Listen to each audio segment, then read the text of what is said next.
Hey babes, it's Deme B, and this is Tipsy Upon Arrival. Come with me and tour the best hotel in Myrtle Beach, South Carolina.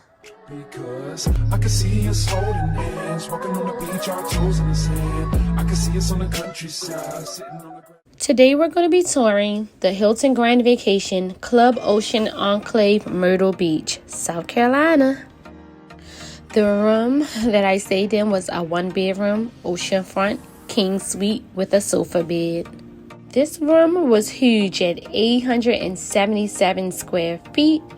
It had a gorgeous ocean front, a huge one bedroom, a shared bathroom. The sofa bed came in clutch, and it had a huge kitchen. So all of our little goodies that we were bringing back from Manning, South Carolina, we were able to still keep that frozen. And yes, I brought back food.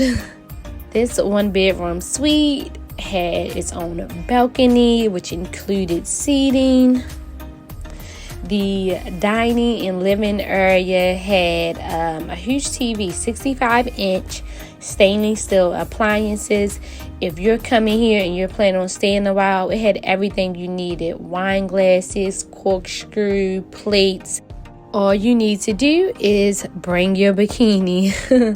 But I had a really amazing time. I was only here for one night, but I am planning a trip for this fall back to Myrtle Beach, and I'm definitely staying here. So if you're looking for an amazing hotel that's close to everything, it was about a block away from the Ferris wheel, just to give you an idea, then definitely check out the Hilton Ocean Enclave. It was gorgeous there. If you have any questions, so make sure you drop those questions down below. I hope that you have an amazing time on your next trip. And until then, happy traveling.